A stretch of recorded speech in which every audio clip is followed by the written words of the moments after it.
Welcome back to the Strategic Veteran. I'm your host, Adam Peters, and there comes a moment when the uniform comes off and the silence creeps in. For Anthony Potter, it arrived after 8 years as a medic when the Army, the home he'd fought to build out of the ashes of a broken childhood, sent him home early.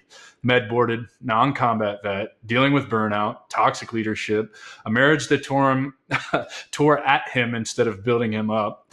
All that weight, all those miles, just to find out that life on the outside could hit even harder. Anthony just kept going, even when the world tried to convince him he wasn't enough. When a boss tossed his application aside, or when an old vet at the dispensary called him doc and hit a nerve he thought was numb.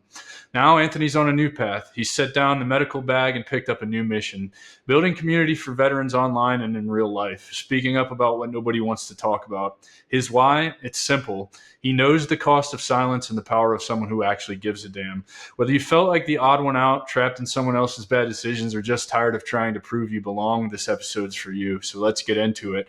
Anthony, brother, welcome to the show, man. Hey, thanks for having me. Yeah, dude. Thanks for the introduction. That was really nice. That's you, man. Those are your words, not mine. I mean, yeah, for sure. Dude, really excited to get into this with you, man. So let's just jump right in, dude. Where did you grow up and what inspired you to join? I grew up in Bel Air, Maryland. At first I lived like outside of Baltimore, kind of close to it. And so it was me and my mom at 16 for the beginning. And it was me, her, my grandparents. Then around 5 is when my stepdad kind of came in the picture. Abusive stepfather, not great. Lived down by Baltimore, moved up to Bel Air to be closer to other family. The whole family kind of like pretended like the abuse and stuff wasn't happening. So they knew what was going on. They just didn't say anything. Yeah. I said something to some of them, and it was very evident. There were times like at family parties that things would happen, and nobody would really say anything or do anything. So that's what like my perspective of like love and growing up was. It was very twisted. So I relate to this a ton, not on the abuse side. For me, love was performative, right? Like I learned early on as a child, my parents got divorced really early. My mom was very controlling and spiteful of my dad. So she would pawn us kids against my dad. And so as the oldest of 3, I had to protect the younger 2, but also it was constantly a moving goalpost with my mother because love was performative. Like it really just depended on how you performed, whether or not she was going to love you or not. And so, whereas like maybe you had the opportunity to speak up, I didn't have anybody I could talk to because you can't really like, I don't know. And I don't know the extent of your abuse, but like, I imagine you could see bruises and shit, right? Like you can't see emotional bruises and like the shit that was going on. And so I just relate to you, man, because I have this theory, man, a lot of us, why we struggle when we get out, the military preys upon kids like us, dude. Like, and I don't necessarily think it's a bad thing, right? Like, I think it's kind of necessary to get the kind of people that you need to build a fighting force that's going to listen and follow orders, right? Like, I just wanted to kind of say, like, I relate to what you went through as a kid, man, because I kind of went through my own shit like that as a kid, and it kind of sucks when you don't have anybody to talk to or when nobody believes you. Yeah, it was awful, and like coming back to this family now, oh my gosh, it's been a nightmare. But I ended up joining the Army out of here just as an escape. I was 18. I was working 3 jobs. I was working at McDonald's. I was working at a lifeguard at my pool. I was working at Journeys. I had 3 jobs, and then my parents were like, "You need a real job." What year was this? It was 2017. Okay, so I did a lot of the same jobs you're talking about. I just did them in like 2002, 2003. So like I was making like $8 an hour to do those jobs. You know what I mean? So like fast forward 9 years, and I'm sure you're making a little bit more. However, probably not what you wanted to be doing forever, working 3 retail jobs. Oh yeah. Well, that was the thing too. I'm still in school. I'm doing part-time high school and working these jobs. And then I graduate and I'm told, okay, you need to get a real job because I'm like, I don't want to acquire college debt because like I was really good at wrestling. I thought I was going to get at least something for that, kind of like an offer. Didn't really happen. So that bummed me out. And I was like, you know what? Looking at the military as like an escape. Looked at the Air Force. That recruiter was like an hour and a half away. And then he wanted me to drive all the way back and forth. I was like, yeah, no thanks. My mom wanted Navy. So that, of course, drove me away from the Navy. Instantly, right? Well, Yeah. also like the whole thought of being on a ship. No thanks, man. Oh my gosh.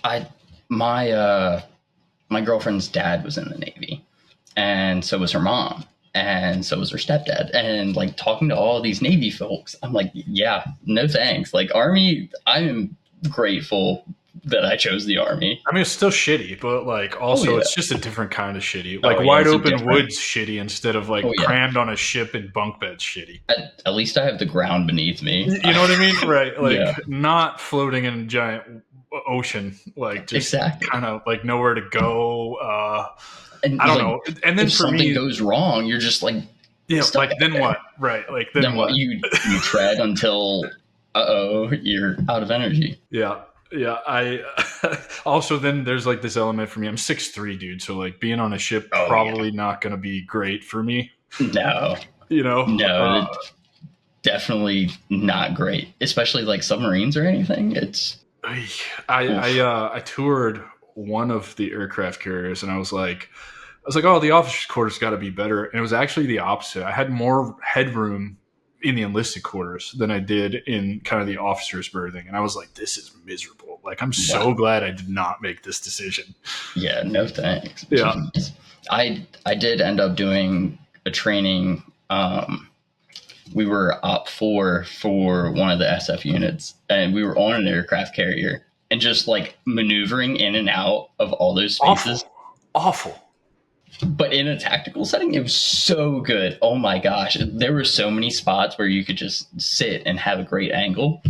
It was very cool. So what led you to, obviously you chose the Army probably a lot more out of spite than anything, right? Like you had people pushing you in the direction, these people had abused you. You're like, fuck you, I'm definitely not going to do that. Did you look at other branches too? Or was it a toss up, or did you just kind of go with what you could get into? So I did pursue the Air Force at first. I wanted to be a PJ. Okay. And so I did end up making that drive all the way down to the Air Force recruiter. And I ended up faxing the paperwork. He didn't get it. And he was like, no, I need you to drive all the way back down here again. How far is this drive? It was like hour and a half, maybe 2 hours. Like this something is that we would do now without even thinking about it, right? But when you're absolutely a punk kid, when you're I'm like, 18, yeah, I'm not doing that. No. Like, fuck you. No, why? When the Air Force, the Army recruiter's 5 minutes down the road, he set me up with the ASFAB, and like he got me hooked up with MEPS and everything for the Air Force recruiter. And he came into McDonald's one day and was just chit-chatting with me. And he was like, yeah, we can sit down and like go over what jobs you could get, because you can literally have anything because I scored so high on the ASVAB. Mm-hmm. And so he goes through the list. We're sitting in a Starbucks in Target, just going through this list. And then he says military police. And I was like, maybe, kind of. And I was like, I don't really want to be a cop with everything going on right now because it's 2017. It's getting bad. And then I hear combat medic. And immediately in my mind, I think of Vietnam and like these people going in on the choppers, like patching these people up. I don't know. I think of the medic as like, that's a hero. And that's what I wanted to be, because like one thing I did with my life was I lived it in spite of my biological father, who was in and out of jail, in and out of drugs, was never really in my life. Saw him like twice. And one of those times he was in the hospital for getting shot in the face. Ooh. Yeah. Not a great guy. But I decided he did all these awful things in his life. I want to live my life the exact opposite, because growing up, my mother and my stepfather always compared me to him because I was the black sheep and I didn't really belong. So that ended up just driving me even harder to just become who I am. Yeah. And then being a medic, that it changed my entire life, getting to know people on a personal level, and Being it Doc. helped me become more human. Yeah, you're Doc. You're with it. First unit was an infantry unit.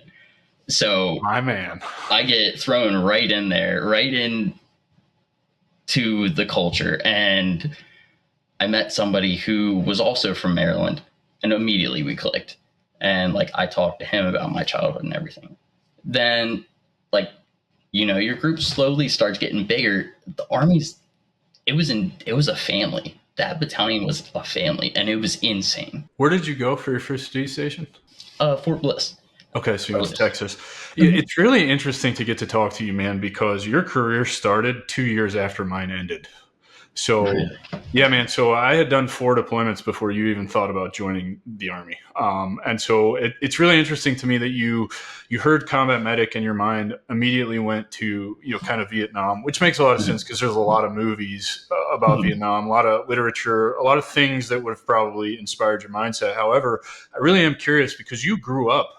I mean, if we really think about this, my first deployment was at the end of 2004. I don't know how old you were then, but that had to have some kind of impact on your life. And I did 4 deployments throughout your kind of childhood, really, right? So in my mind, I'm thinking like, what were you exposed to while I was over there fighting? Because I was obviously over there fighting. I don't know what was being shown back here. And did that have any influence on you? Because you grew up, you literally grew up through the Surge. You grew up through Operation New Dawn. You grew up through literally every major campaign that I was a part of, that I was over there for. You grew up through that. And I'm telling you, man, I was in some of the shittiest places, making the news all the time, right? Like, so how much influence did that actually have? I mean, did you even realize it at the time, or just kind of you wanted the escape? Looking back at it, it was a really like awful time. It so much racism. Like it was bad. And then, but I'm so young that I'm not even realizing any of that. My uncle was in the Marines. Okay. On my biological father's side. And before that, he was a firefighter. And so he was a big like hero and like a father figure for me growing up. So I did see him off when he deployed. So I think that memory and like having that, and then my great grandfather on my biological father's side was in the Korean War. And so like I would hear stories about that and like a little bit about things like that. I wasn't really, I didn't really get exposed to like the news and stuff as a kid. It was more like cartoons and like old Westerns, or like you're in your room and like leave us alone. Yeah, avoiding the issues that are going. Yeah, that makes a ton of sense, man. I'm just curious because it's really interesting to have. I mean, obviously we're both veterans. Obviously we both went through the same things when we got out. I just did it 2 years before you actually even joined, right? Like, so it's always interesting to see how this kind of shakes out. So it's cool, man.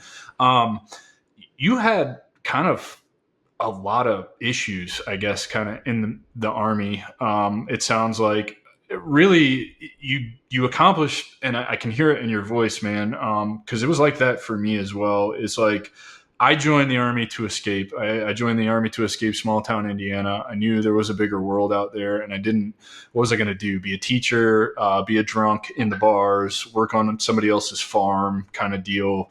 I'm sure if I would have put my mind to it, I could have figured out, something better to do in Southern Indiana. However, pretty happy with the way my life turned out. So I resonate with what you're talking about. I found a family in the Army. I really did, man, particularly because I was basically deployed every other year in my career, and you don't build stronger bonds than going on a deployment. I know you don't have that experience, I think you have something close to that experience because you work closely with the infantry as a combat medic.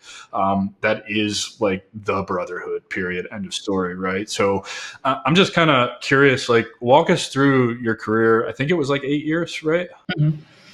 So right in the beginning, getting out of AIT, I go to Fort Bliss. I'm stationed with 4-6 Infantry, and I'm in like headquarters for a bit, kind of like getting my feet steady. And as soon as I get there, they're like, "Oh, you lucked out. You missed JRTC." Hmm.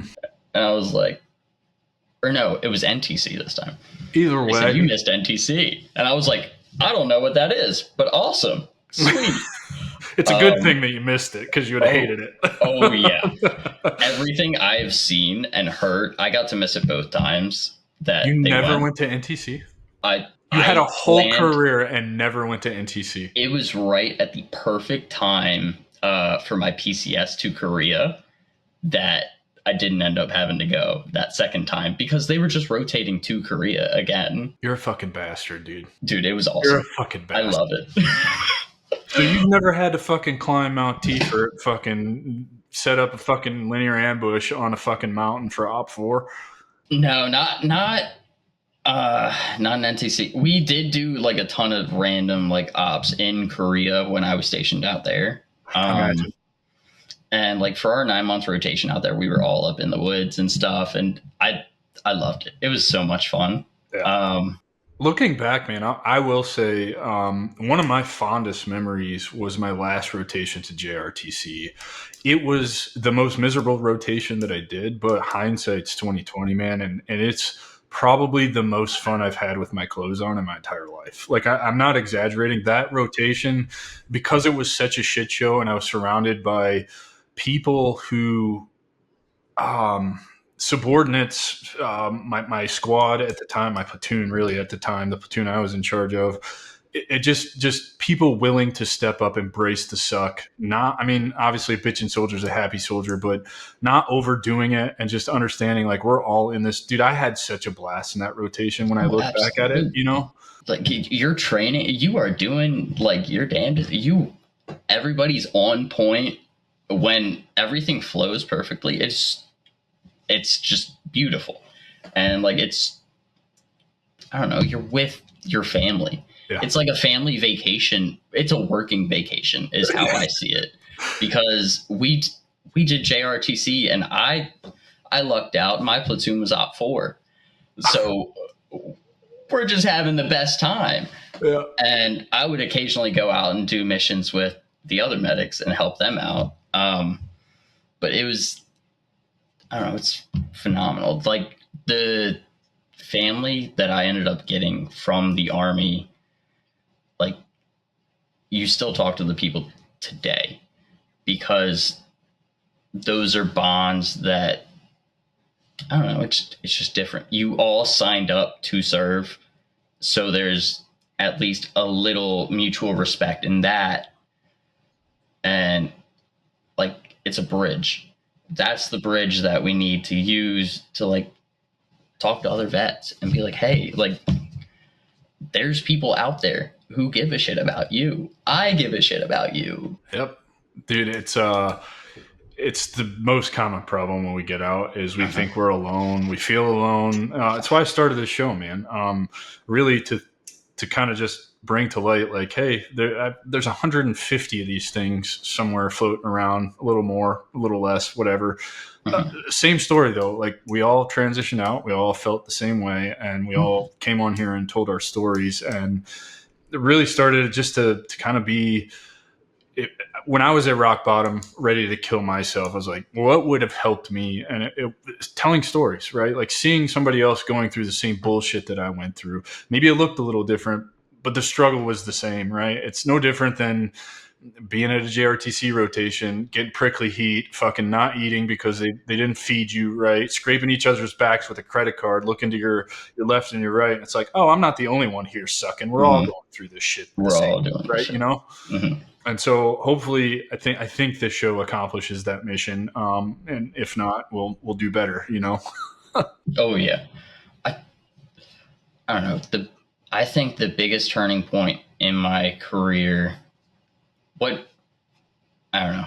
I was in Korea standing on this bridge after like investigation starts about like my marriage and stuff and toxic marriage, all this stuff. I'm standing on this bridge in Korea and I'm like right there. I'm looking at the water and this Korean man just comes up, starts yelling at me because I think he can tell what's about to happen. And another thought that comes into my head is it's too fucking cold. If I jump and I live, I don't want to be stuck in that water and just like bones broken. I'm like, yeah, fuck this, and left. But the conversation after with one of my best friends from the Army, my buddy Bragg, I'm talking to him and he's like, dude, you have all these things medically wrong with you already. Like your back's fucked. You should get out. Like you were about to kill yourself over a fucking job. You should never get to that point. So let's back up for a second. So you were in a toxic marriage. You said something about an investigation. So what has you standing on this bridge ready to jump off? So I was in a toxic marriage. We decided we were going to get separated. And so we had that all in agreement. It's all set. Command's aware of it. I was very open. Like, I'm big with open communication. I was very close with my command up until this point. Tell them everything going on. We're like, all right, we're separated. So I ended up meeting a female outside of the marriage. As we both had agreed, we were like, okay, we're done with us. Like, that's it. That runs its course like a week. And I'm like, yeah, I'm done with this. This is ridiculous. I need to get my shit together. So I start like fixing my life. I was drinking all the time too, every night. That's no surprise. Oh yeah. Were you with an infantry unit at the time? No, this was back when. So this ended up when I was living in Korea and I was with an ADA unit. So all of my friends that I had made had PCS'd away, and now it was this new command. So it's even worse because you're kind of isolated and alone, and already going through some shit. Don't have the support that you had. Yeah, I get it. I totally get it. And then there were very few people in my platoon that I like trusted. And then like investigation starts, and like, what are they investigating you for? So for the adultery. So my ex-wife and I end up becoming on like speaking terms to try to get her divorce, like try to get her back to the States or fix the marriage. We're talking things out. She finds pictures of me and the chick. I'm shirtless. It's not like us doing anything, but you can assume. Of course. This is one of the dumbest rules I never really understood it in the military, particularly if you already let your command know, like, hey, we're getting legally separated. Like, and why? This was the day before my board for my 6. Oh shit! Of course this happened. So that is how I ended up on that bridge, because like So this new chain of command comes in. They're toxic, shitty leaders who just really looking for an excuse to hem anybody up, it sounds. So the command, my first sergeant was trying to fight it, and so was the commander, but there was only so much they could do because of regulations. Their hands were kind of tied. Gets to the BC, and Sergeant Major, who is out sleeping with under-enlisted soldiers every weekend while he's married. So I'm standing on his carpet, and he demotes me. That was like the nail in the coffin for my career at that point. I was like, you know what? Well, no. I think that was that just stoked the fire. Because You I was were like, all right. kind of on the fence, and then this pushes you over the edge. I don't think that would have ruined your career. You would have bounced back. You could have made E9 if you really wanted to. Like Oh everybody yeah, yeah. all the good leaders that I know that were really good leaders had some kind of field grade between E1 and E5. Like all of them, even the even better ones had one between E1 and E6. Usually, when they made E6, get busted back down to E5 and have to do it again. Oh yeah, I got it back within 6 months. I was like, no. I was like, fuck you. I was like, this is the same sergeant major who walked into the office at like 10 o'clock or 9 o'clock at night because I'm sitting there working on MedPro shit and like the CLS stuff. And he's like, dude, what are you doing here? This is the same dude that walked in and saw me doing that stuff. Like I put in the work. I do my damn job. Mm-hmm. All the other command knew me because I was the platoon sergeant at the time as an E5. And then they were like, oh, what does this create for the soldiers? And I was like, this doesn't affect them at all. Nobody knows about this. This is my personal life. Mm-hmm. And they were like, no, still it's against regulation, and then bust me down. I'm like, all right, whatever. And then I continue doing my job, work on my mental health, still like messed up back, herniated discs, messed up joints. It's lovely, isn't it? Yeah, it's great. And then I'm getting like these things seen while I'm working in the clinic. I'm like, oh wow, my body is like pretty messed up. You would think of all people, a medic would know that. But also, like, no, right? Like, I'm just going to override and ignore until I can't anymore. The medics are the worst about it because we will wait to get something seen until one of our buddies forces us to get it seen. Well, see, and I think that's actually true. Just having been an infantryman for a long time, we're stubborn, and there's a reason for it. At least the culture I grew up in, it's not okay to go ask for help. You're a pussy if you're if you're going to sick call, right? Like a lot of things changed over the course of my career for the better. I will say in terms of mentality. However, anytime I ever went and got seen, it was because usually the PA, Captain Barker, one of my favorite PAs ever, was responsible for actually me getting med boarded, and I was pissed at him at the time. However, definitely like kind of grateful for the way it all played out. Anyway, long story short, we don't get help unless a doc comes up like, hey, man, Sergeant Peters, you're fucked, dude. Like, I'm not giving you a choice at this point. Like, you're fucking right now. Right. Like right now, like I'm escorting you over here. You don't have a choice. And I'm like, well, fucking, I do have a choice because I outrank you. And it's like, no, I'll go get the fucking I don't give a fuck. I don't give a fuck. You're getting seen. So I totally respect what you're talking about. And it makes sense there would be carryover because you guys are attached to us so much. You build the same mentality. You started your career learning that mentality in an infantry unit, so it's not surprising to me that you would be working in a clinic and not getting seen. Oh yeah, once I started getting seen and like got all these things taken care of, I'm like, okay, can I get something done for my back? Because it's like two herniated discs, and they were like, no. Well, and that's the funny part, right? Like, what do you mean? Like you want me to go get seen, but when it comes to back issues, you're just like, oh, fucking suck it up, take a knee face out, whatever, pull security. You're too young, and I'm like, okay, and can you fix the pain? Like, and it's funny you say this because I'd say for me, the back problem started after my second deployment in like 2008-9, into 8-9, and I would start getting seen, and I would just be written off completely.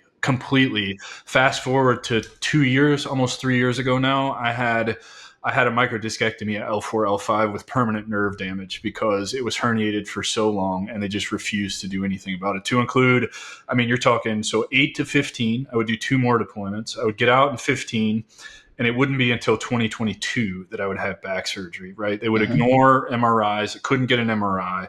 I would have to go through multiple rounds of physical therapy because that's always the answer. I probably did 5 years of physical therapy for my back, doing the same stupid fucking exercises, being put on a fucking traction table. That was the worst thing in the fucking world. And it's like, oh, finally I get a civilian doctor when I get to Orlando, of all places, who's like, I don't think you're overweight because you're lazy. I think you're overweight because you're in so much fucking pain you can't really do anything. Let's get to the bottom of this. Sure as shit, I got a fucking herniated disc at L4, L5. I have an L6, which you're not even supposed to have, which doesn't present without any pain ever, period, in the history of humanity. And it's like, how do we ignore this for so long? Like, It's how much ridiculous. worse did we actually make this because you didn't do anything in the beginning? I got lucky. I had Captain Glick was the provider I was working with, and this man was phenomenal. He was a damn good provider, and like I knew he had my back. Yeah. And the command in this ADA unit, the bad leaders hated me because I'm not letting their soldier like fucking suffer. Right. There was somebody who was diagnosed with diabetes, and then they were told they were trying to find a way to bring the medications that needed to be refrigerated out to the field just to make this one soldier go. And I was like, this is stupid. I'm like, this is a waste of resources. And like, I talked to my PA about it, and he's like, yeah, I'm going to tell them to go fuck themselves. It's just. Well, I can give you another really disgusting example of this. I broke my foot on patrol on my second deployment, and I broke it at the head of the fifth metatarsal, where there's like a ligament on the outside of your foot that attaches to it.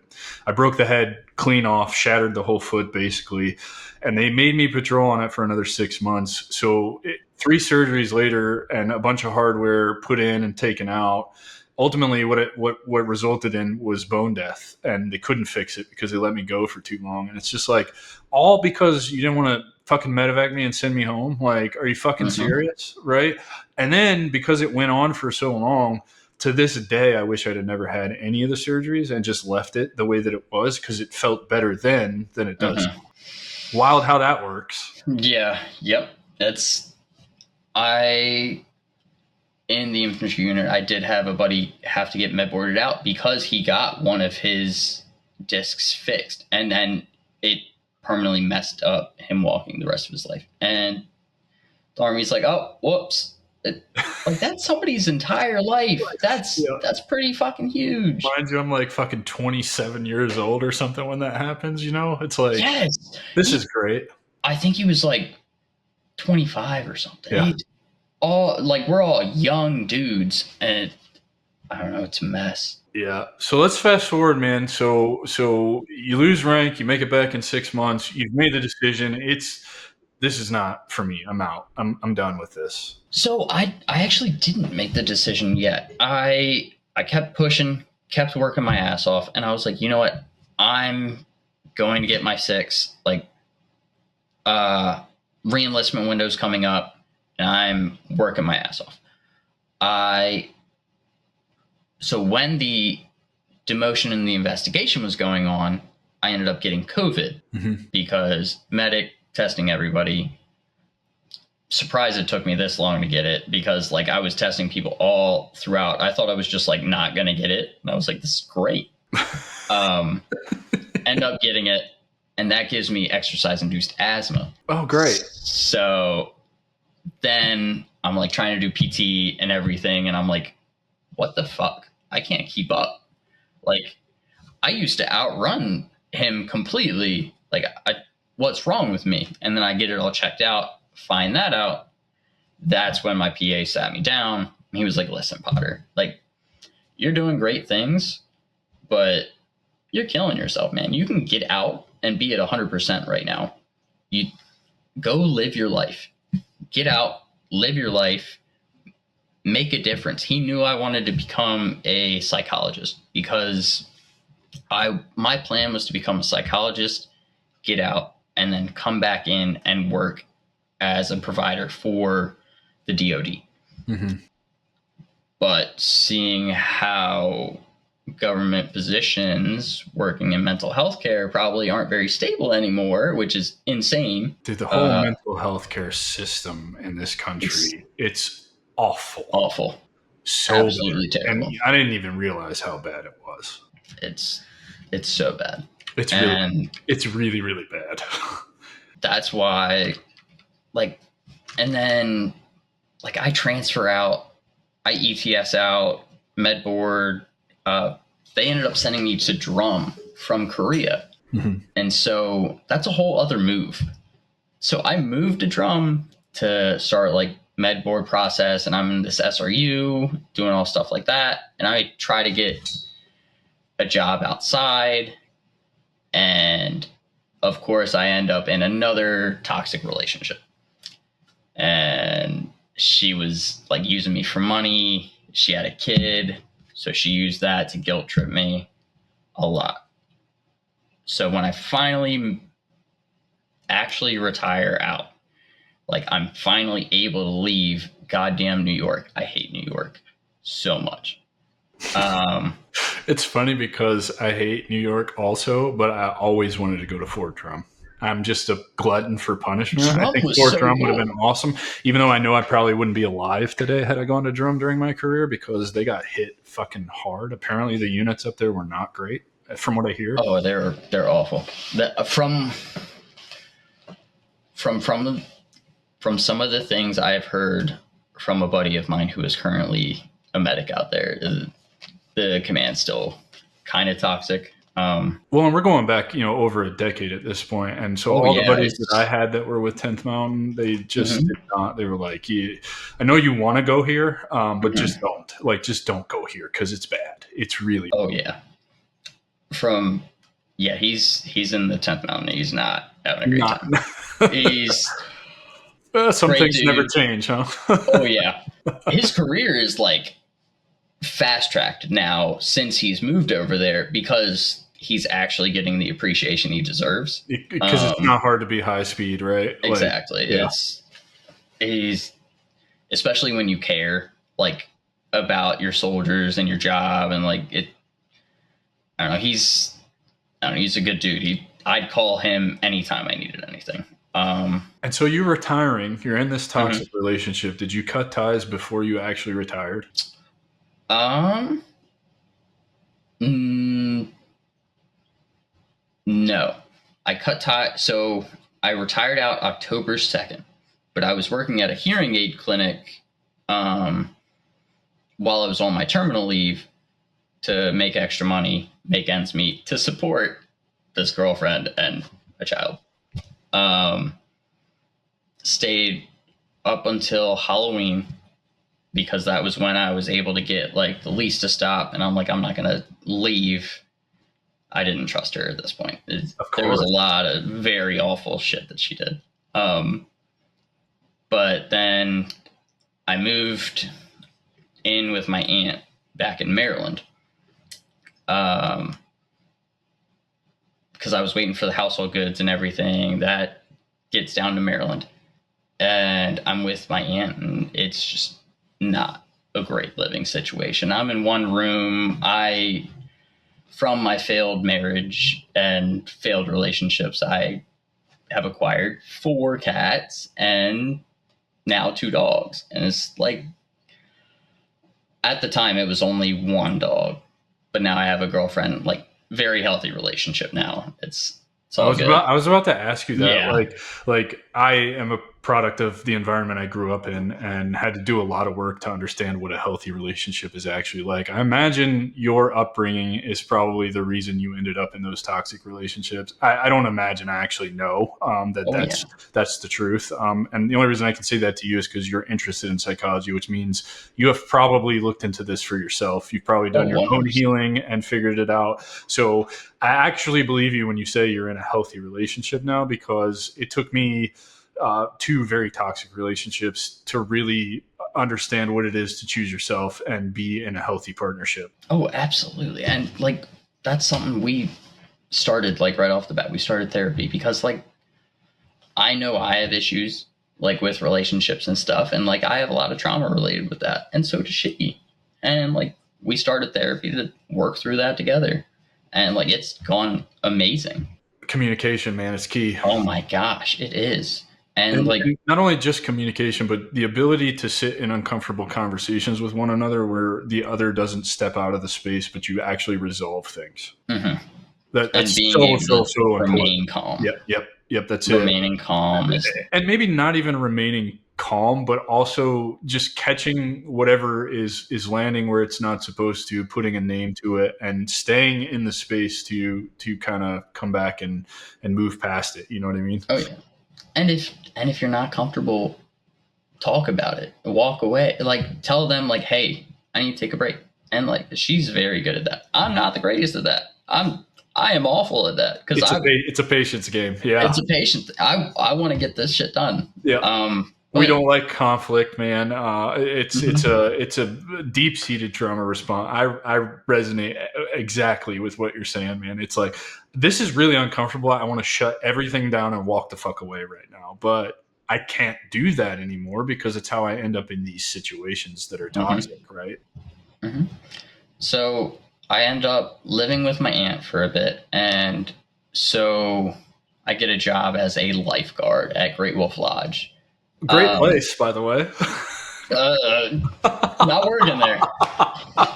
I say that fucking sarcastically because I think they gosh, charge you so much fucking money to go there, and it's like, what the fuck is this about? So their safety for the entire place is they have lifeguards certified in CPR. Their certification training is not very good. Says the guy that's a medic. And yeah, the standard's a little bit higher. There was some misinformation in there that I was talking to the instructors about. I was like, yeah, that's not right. Right. And like, I don't know. I get there and I have supervisors who are like kids. I'm like, yeah, I'm not. People walking out in the middle of shifts, still being able to walk in the next day and still have a job. No, dude. No. Yeah. Like, this is what we've come to. I was like, yeah, no, I'm out of here. Then I start working at the dispensary. What was that like, actually? I'm really curious. One of my very best friends on the planet just started working at a dispensary. He is, I don't want to say a pothead because he very much uses, like, I understand why he uses as much as he does, and he lives a great life now. So, like, have nothing bad to say about it. I'm a huge connoisseur of cannabis. I love cannabis. I think that, obviously, I'm in the plant medicine space, so it is a plant medicine. It's the way that I use it is very intentional every night, et cetera, et cetera.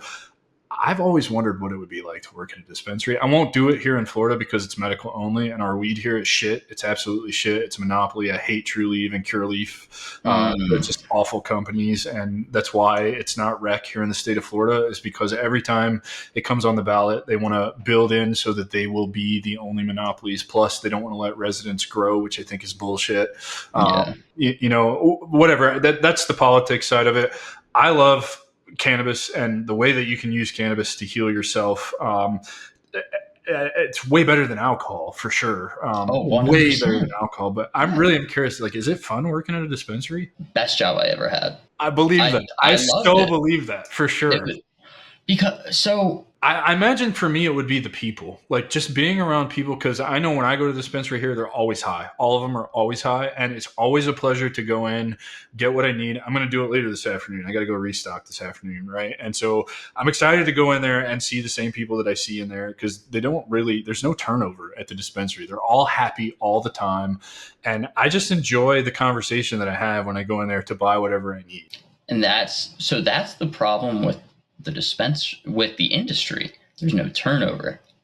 So all of our staff, I ended up finding out, like, all of our staff had been there for multiple years, and they're all only, like, some of them are only part-time, not supervisor positions, but we do have other stores that are hiring supervisors and hiring GMs and stuff, and these staff aren't made aware of it, and that's the responsibility of that GM.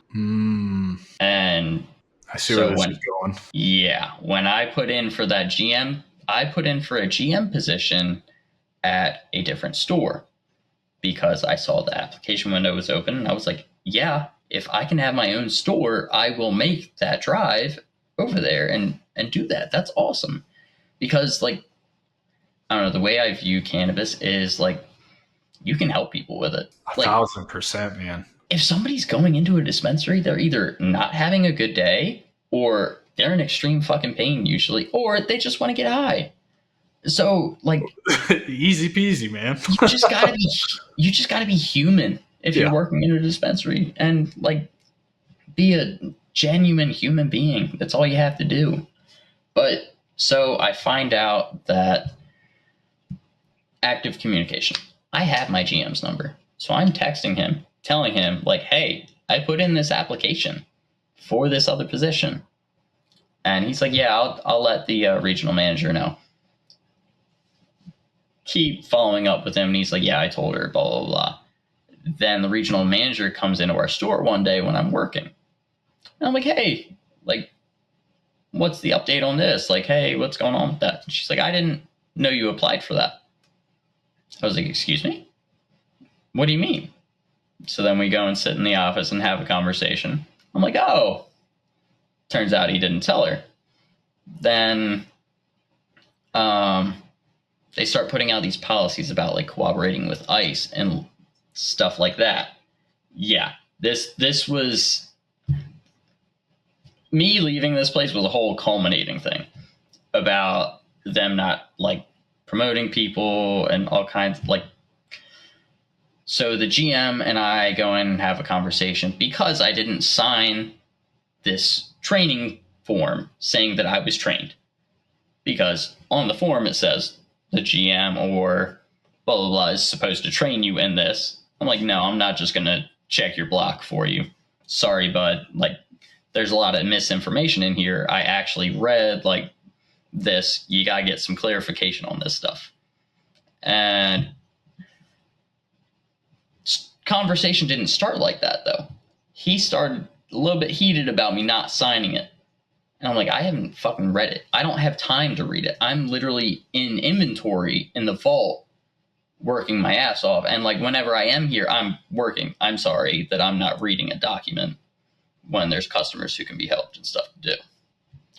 The whole point of the business is to make money. So then I take the time to read it and do that. And I talk to him. I tell him like my critiques on it. And then like ends up becoming an argument, and I'm like, no, I have a problem with you because like you like said you did this, blah blah blah. And I'm like, so what is it? And like eventually I get him to admit that he didn't tell her, and he says, because I didn't think you could handle it. I said, that's not your decision to make. So then hit up HR and the regional manager, put in my 2 weeks. And now I'm just going to stream on Regiment because it's a community. Like I'm going to stream and just live out my retirement right now. Like the only debt I have is my car payment, and like well, and that's, look, dude, I'm so glad that you're talking about this, because this is my whole point, and this is a great pivot point into what you're doing now. And I'm blessed enough to have built a platform and get to talk to folks like yourself, just our brothers and sisters, and be able to give guidance and spout my own philosophies. And I really think, I don't think I know, it's hard for me to accept, but I got all the emails, the DMs. I've got the proof that says that what I'm doing definitely makes a difference, that people, that feel it or whatever. And so, like, this is a big thing, man. I talk to so many vets on a weekly basis, in front of a skill bridge every Friday, and they're all asking me the same questions. Like, I don't want to do the same thing I've been doing for 24 years. It's like, well, who's telling you have to fucking do that?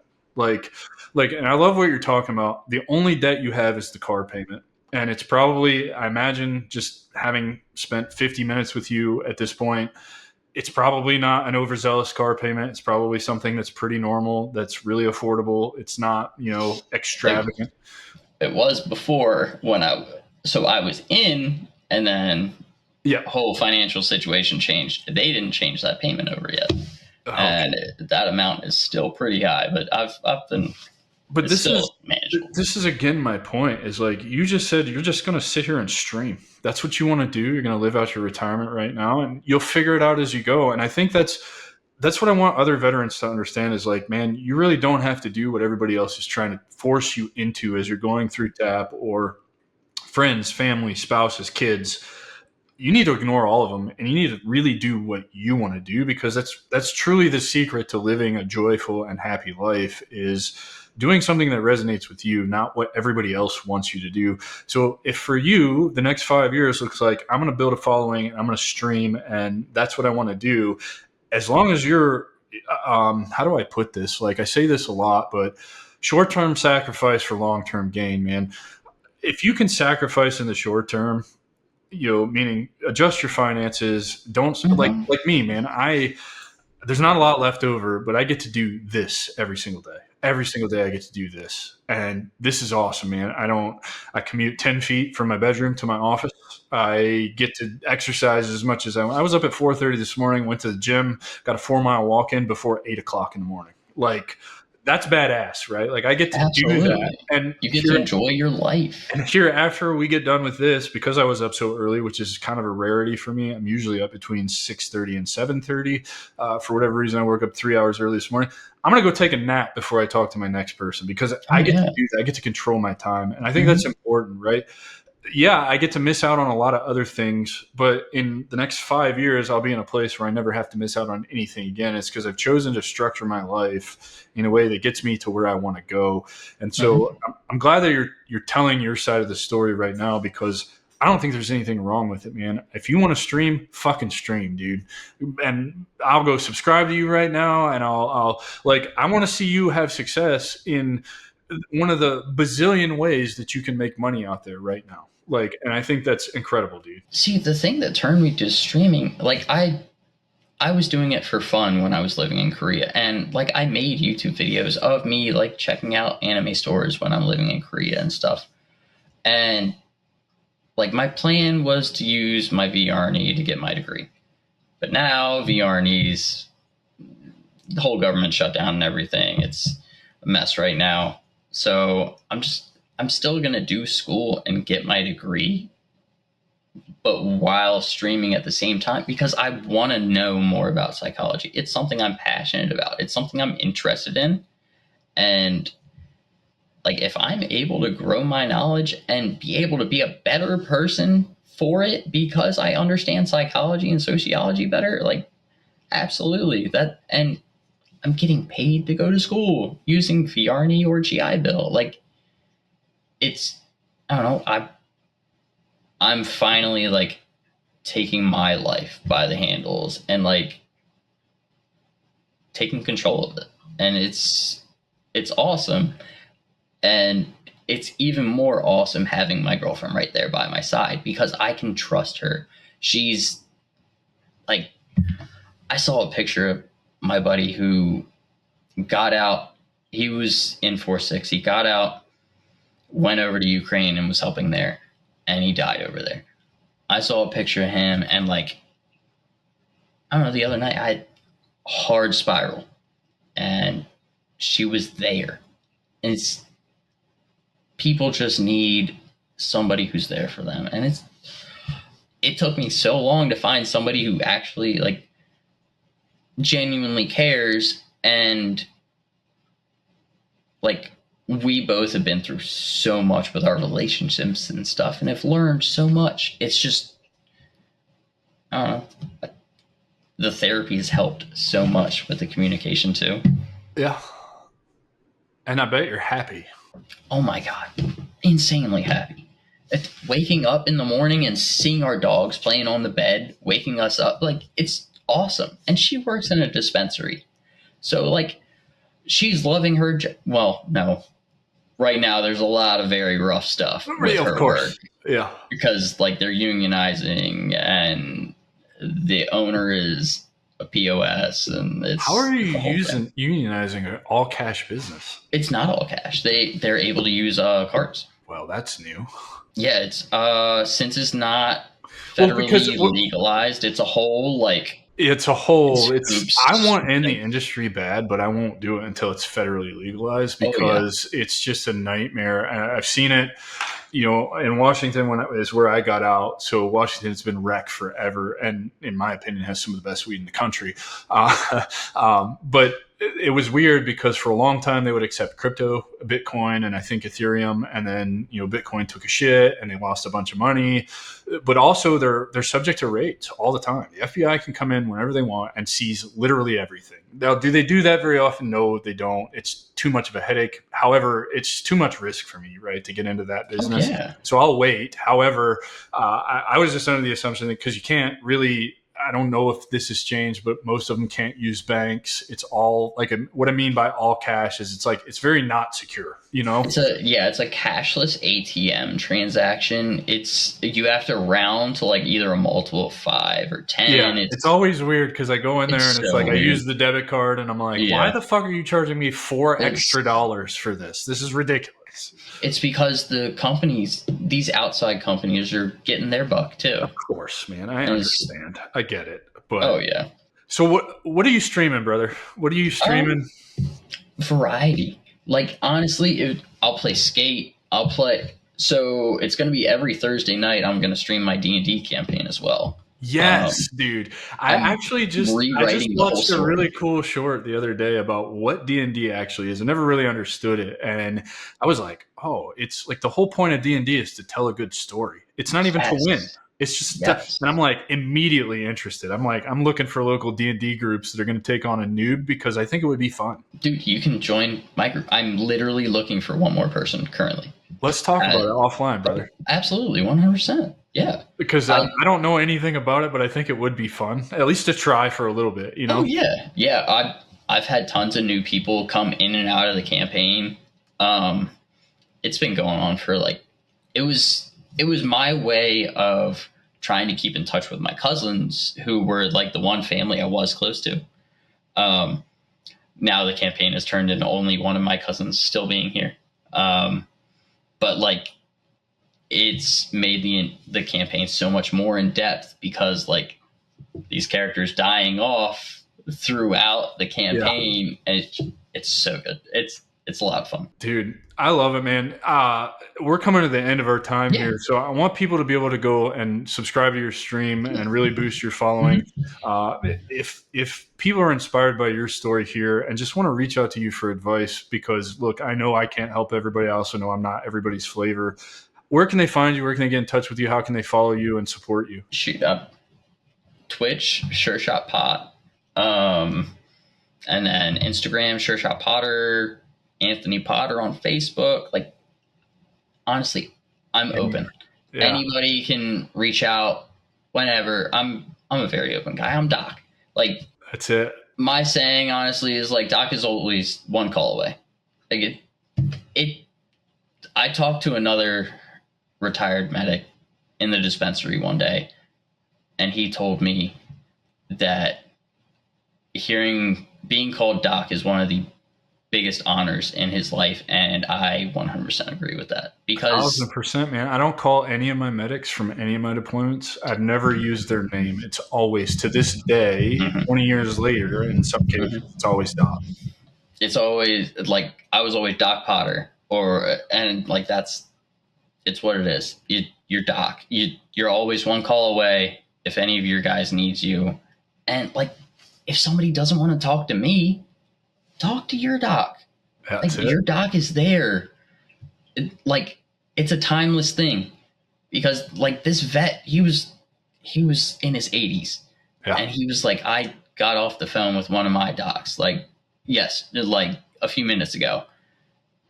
It's a timeless thing. I love it, man. Doc is always here for you. Dude, thank you so much for being here. Thanks for being open to tell your story, man. It's super important. Ladies and gentlemen, I give you Mr. Anthony Potter. Please go subscribe to him on Twitch. Help him grow his following.